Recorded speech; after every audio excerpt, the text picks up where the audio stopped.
Et bonjour à tous, c'est Atchoum et bienvenue dans cet épisode bonus. Comme tous les mois, on va aller faire un petit tour en Atlantis, voir ce qui s'invoque. J'ai eu un petit problème technique avec cette vidéo, en fait j'avais déjà fait une première version, sauf que bah, j'avais pas le son, donc je dois la retourner. Donc ce qui est dommage, c'est que j'avais fait des invocations et bah, du coup je peux plus invoquer, donc je vous montrerai après le résultat de mes invocations. Pardon, bon, je suis toujours malade hein, comme vous voyez, donc je vais tousser. Euh, Alors en ce moment à la une en Atlantis, il y a Evelyn. Evelyn, c'est un héros, donc c'était un héros du mois, il me semble que c'était décembre 2018 ou pas loin, en tout cas pas loin dans ces eaux-là. Très souvent sous-estimé par la communauté, je trouve. Euh, Sa capacité spéciale, c'est de faire des dégâts sur 3 personnes, d'appliquer un debuff de défense spécifique contre la nature, et de retirer les bonus de ces trois personnes, de ces trois héros. Elle a une classe Rangers qui se marie plutôt bien avec une compétence offensive comme elle peut avoir. Donc voilà, moi je trouve que Evelyn c'est un excellent héros.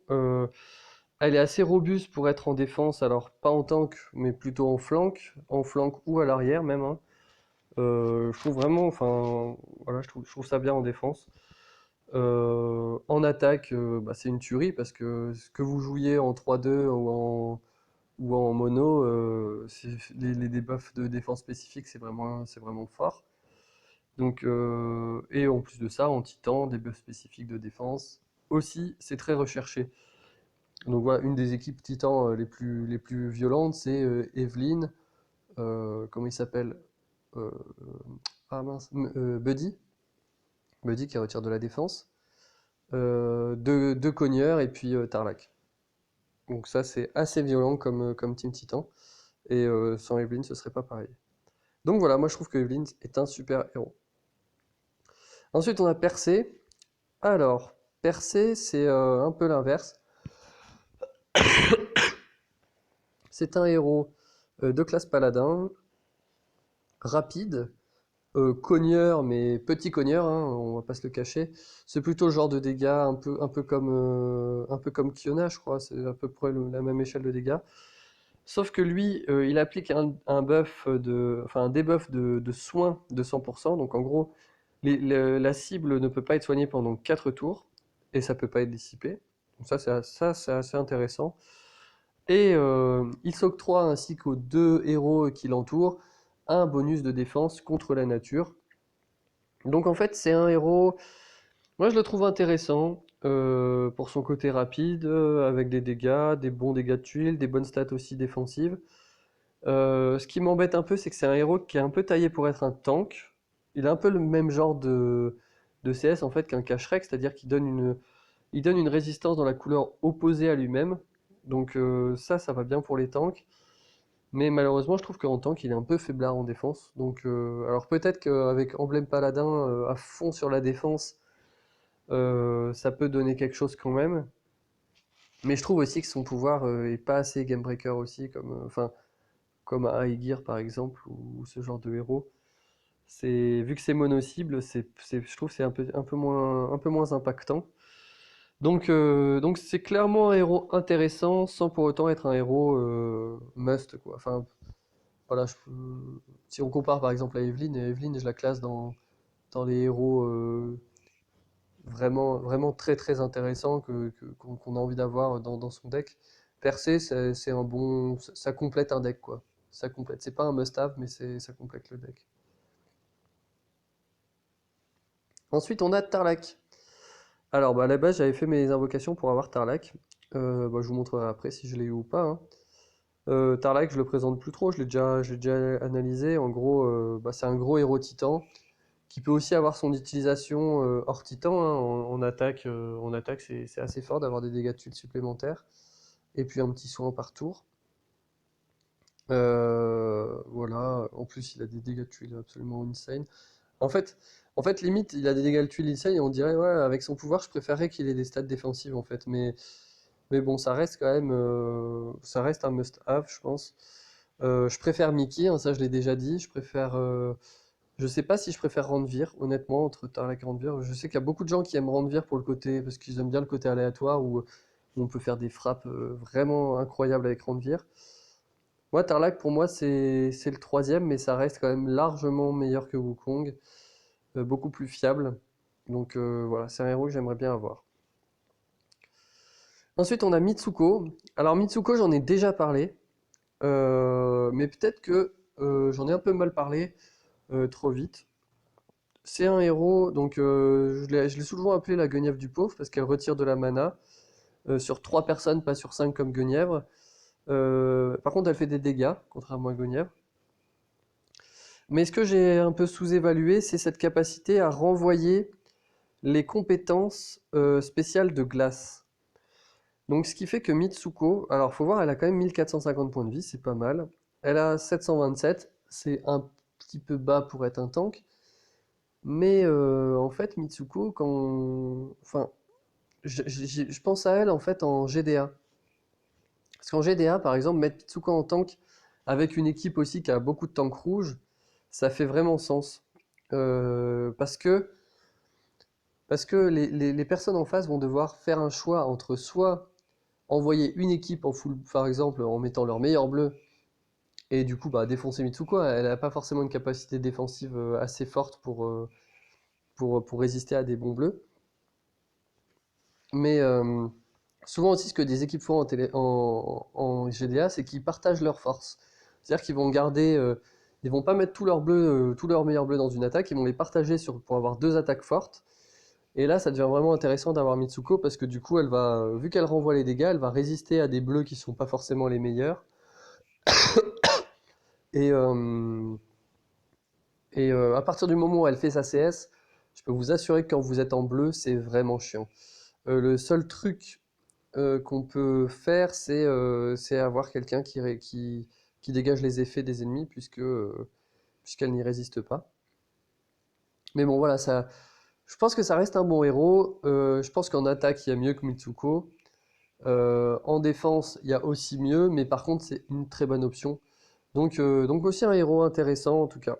Et puis en plus, je trouve que pour le coup, son design est comme je les aime, c'est-à-dire que c'est un personnage certes féminin, pas forcément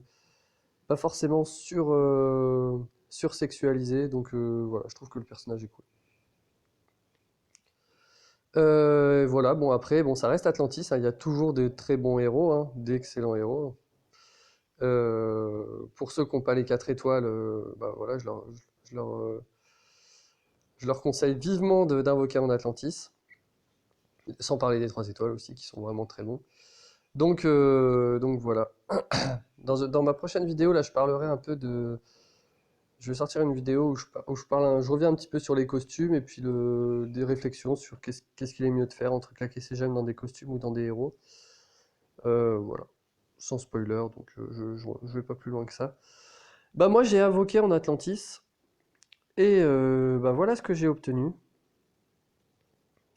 Alors, j'ai obtenu Ursena. En fait j'ai fait une fois 10.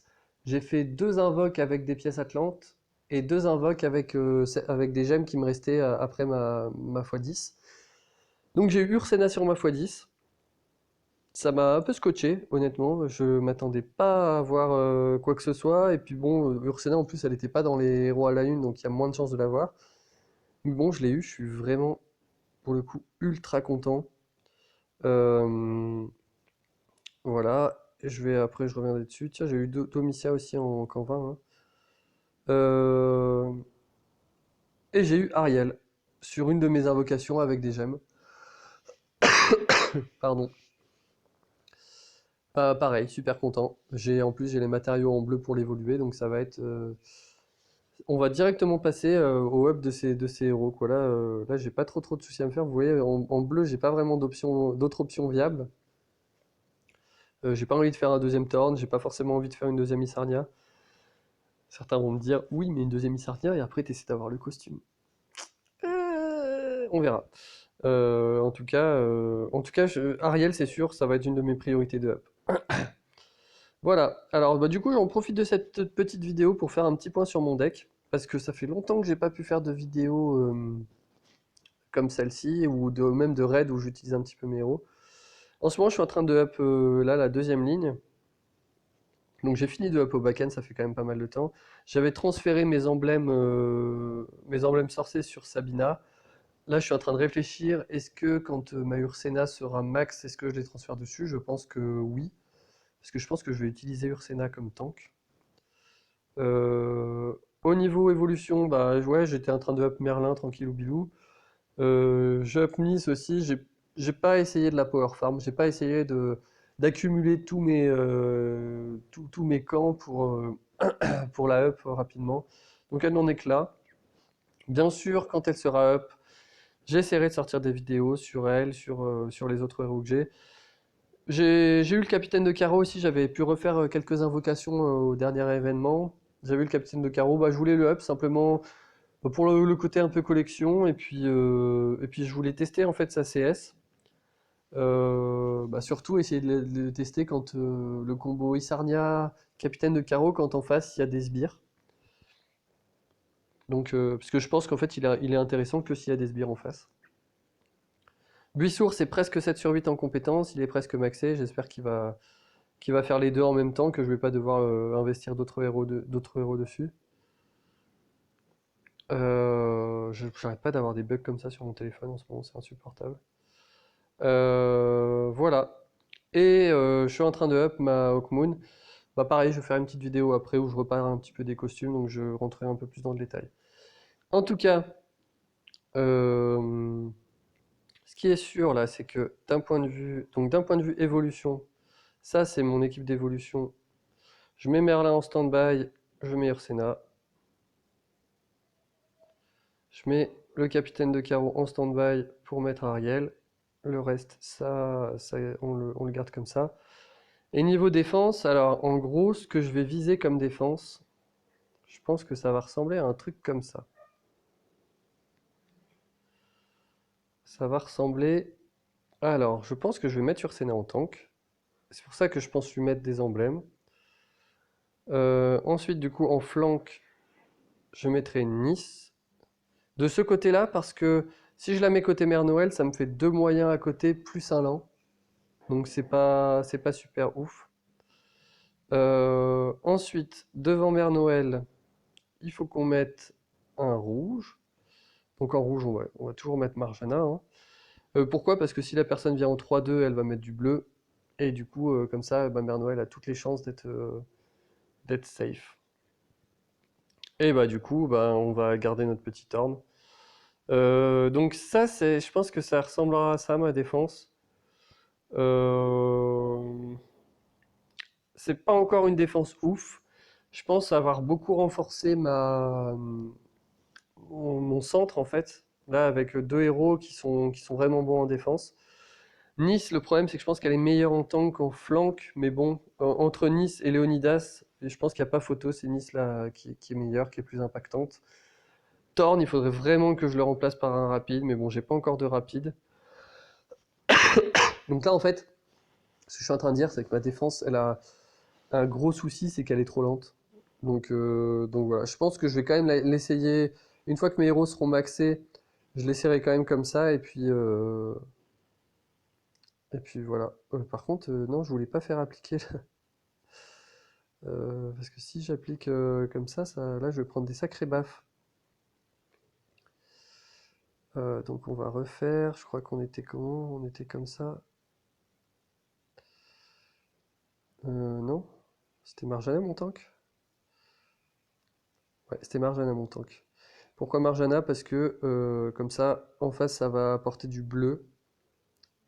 Et du coup, ma mère Noël sera protégée.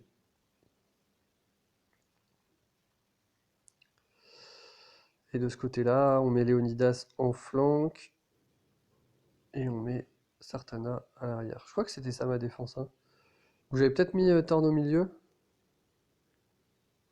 Je pense qu'il faut, ouais, faut peut-être quand même que je mette Thorn au milieu.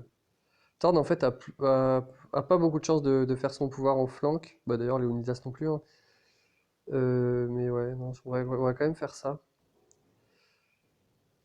Et du coup, ils vont se cracher sur Marjana. Bon, le problème, c'est qu'ils peuvent mettre du rouge, en fait. Ah non, je suis con, putain, c'est du rouge. Non, non, contre Mère Noël, c'est du rouge. Du coup, là, Là, l'adversaire, vu que j'ai un tank bleu, il va pas mettre de rouge. Donc du coup, ma Mère Noël, normalement, va être safe et va pouvoir revivre les autres. Voilà. Bon, pardon, je suis un peu à la rue. Voilà, bon, on va finir la vidéo là-dessus. Euh, je vais sortir là dans la foulée une deuxième vidéo. Celle-ci portera plus sur un petit retour sur les costumes et d'autres considérations sur le jeu. Voilà.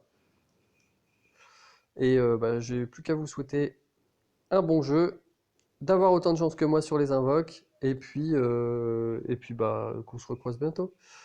Allez, ciao!